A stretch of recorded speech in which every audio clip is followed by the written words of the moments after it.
Hello everyone! For today's vlog, magluluto tayo ng sipo egg na walang hipon. Actually, talagang di ko nilagyan ng hipon kasi may allergy yung anak ko. Kaya talagang di ko nilagyan yan ng hipon. So, kayo na lang kung bahala kung maglalagay kayo ng hipon. Kaya tara, samahan nyo ko. Umpisa na natin. Painitin na natin yung ating kawali. Tapos, lagyan na natin yung ating butter hanggang sa matunaw. Tapos sigisa natin yung ating bawang.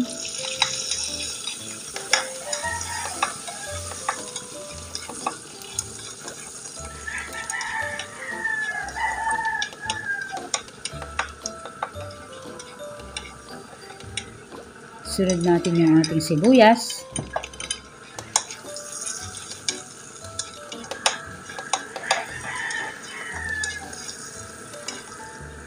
Lagay na natin yung ating ham. Ayan.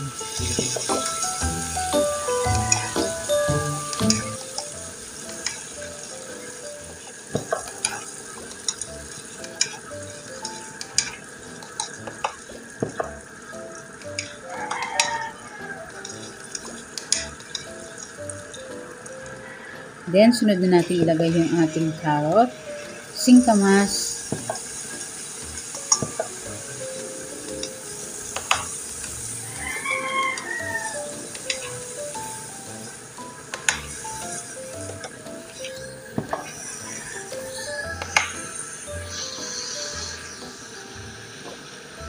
maglalagay tayo dito ng patis, mga 1 kutsara.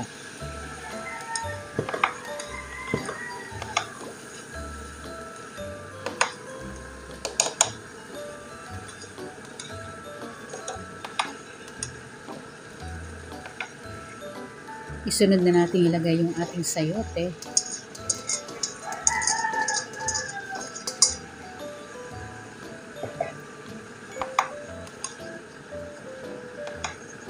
Lutuin pa natin ito ng mga ilang minuto.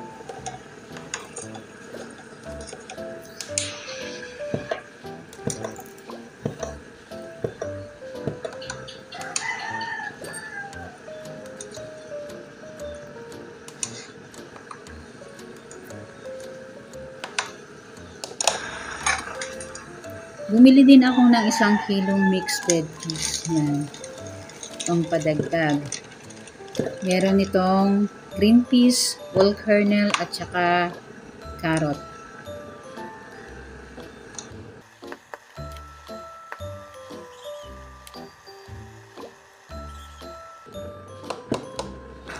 Pagkatapos nating mahalo lahat ng mga gulay natin, ilalagay na natin yung ating 1 pakete na all-purpose cream.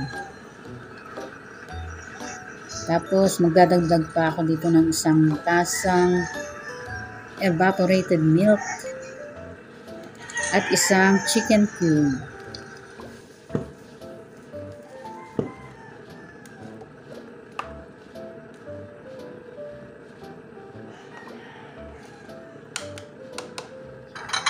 Naglagay din ako ng 1 seasoning granules, paminta,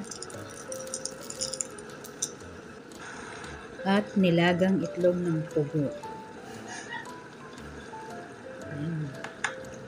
Hayaan natin siya hanggang sa lumambot yung ating gulay. Pag malambot na yung ating gulay, pwede na itong i-serve.